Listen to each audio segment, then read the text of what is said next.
Éruption cutanée, type et principale cause.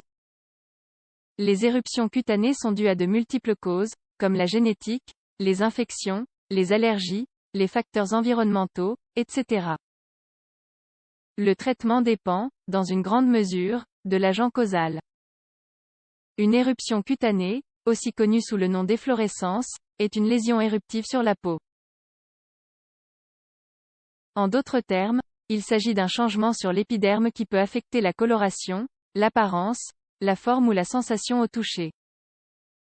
Ce changement peut avoir lieu au niveau du cuir chevelu, du visage, du cou, de la poitrine, du dos et à d'autres endroits du corps. Des études épidémiologiques indiquent que la prévalence de l'une des maladies qui causent des éruptions cutanées, la dermatite atopique, est de l'ordre de 15 à 30% des enfants dans les pays développés. Cela indique que les pathologies dermiques sont en hausse et à l'ordre du jour. La peau est la première barrière, avec la salive, les larmes et les muqueuses, qui nous protègent de possibles agents pathogènes de l'extérieur. Prendre en compte les processus qui peuvent lui causer du tort est donc essentiel. Nous allons ici vous parler de tout ce que vous devez savoir sur les éruptions cutanées, des types les plus communs à leur cause. Quels sont les types d'éruptions cutanées?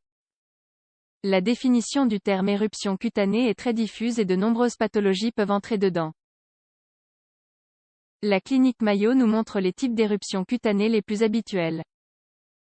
Dermatite atopique, il s'agit d'une affection permanente qui produit une rougeur et des démangeaisons sur la peau. Aucun remède n'a encore été trouvé mais les traitements peuvent calmer les irritations et l'apparition de nouvelles poussées. Dermatite de contact, c'est une éruption causée par le contact direct avec des substances auxquelles la personne ne répond pas bien. Cette dermatite peut être de nature irritante, la plus commune, ou allergique. Éruption cutanée par chaleur, miliaire. Elle est due à l'accumulation de transpiration dans les conduits de la peau, qui s'explique généralement par un climat très chaud. Cette éruption se manifeste sous forme de petits pustules qui démangent beaucoup. Intertrigo, habituel chez les personnes obèses. Il se produit à cause du frottement des plis de la peau et de l'accumulation de bactéries et de sueur. Psoriasis, il s'agit d'une maladie inflammatoire de la peau, d'origine auto-immune. Elle produit d'épaisses lésions squameuses. Ce ne sont là que quelques exemples d'éruptions cutanées, il en existe beaucoup plus, comme la teigne, la rosacée ou l'herpès zoster. L'étiologie de ce groupe d'affections est extrêmement vaste. Quelles sont ses principales causes? Selon la Bibliothèque nationale de médecine des États-Unis, les éruptions cutanées simples, et plus particulièrement la dermatite de contact, se produisent lorsque l'on touche des choses nocives pour la peau, comme les produits chimiques, les cosmétiques, les teintures et certains végétaux avec un potentiel venimeux. En outre, certaines éruptions se produisent à cause d'une invasion virale, fongique ou bactérienne intra-épidermique. C'est par exemple le cas de l'impétigo chez les enfants, causé par une infection due à la bactérie Streptococcus pyogenes. Elles peuvent aussi être provoquées par des micro-organismes comme la teigne ou les dermatophytes, qui s'installent comme des colonies de champignons sur la peau et se nourrissent de la kératine. Ils provoquent donc des dommages au niveau tissulaire. Enfin, nous ne pouvons pas oublier que beaucoup d'éruptions cutanées sont dues à des allergies. Recommandations pour soigner une éruption cutanée. Bien évidemment, le traitement dépendra en grande partie de l'agent causal. La teigne se traite avec des antimycotiques, l'herpès zoster s'aborde avec des antiviraux et des vaccins, et l'impétigo avec des pommades aux antibiotiques. La nature de l'agent pathogène envahisseur déterminera dans chaque cas le protocole que l'on doit suivre, et l'automédication n'est donc pas possible pour ces cadres.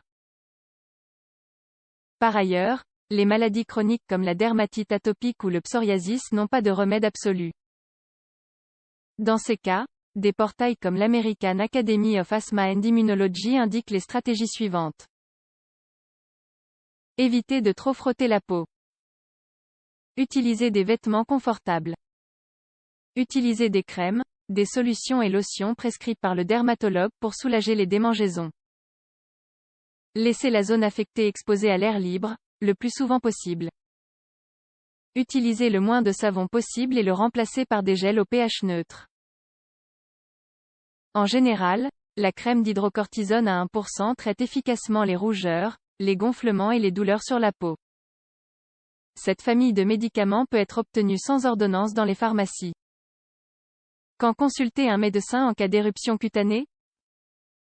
Certains types d'éruptions sur la peau se guérissent sans besoin de traitement spécifique.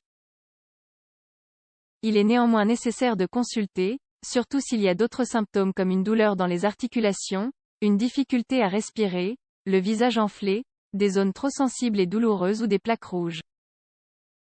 Comme nous l'avons dit auparavant, beaucoup d'éruptions cutanées viennent de troubles chroniques qui ne supposent pas de problèmes graves, comme la dermatite. Malheureusement, dans d'autres cas, la solution n'est pas si simple. L'élément déclencheur est en effet une infection virale, fongique ou bactérienne qui requiert un traitement immédiat. Que retenir au sujet des éruptions cutanées? Comme nous l'avons expliqué, une éruption cutanée peut être due à un héritage génétique, des infections, des conditions environnementales, des allergies et beaucoup d'autres facteurs, ou une combinaison de plusieurs. En général, il convient de consulter un médecin en cas de doute ou de mal-être.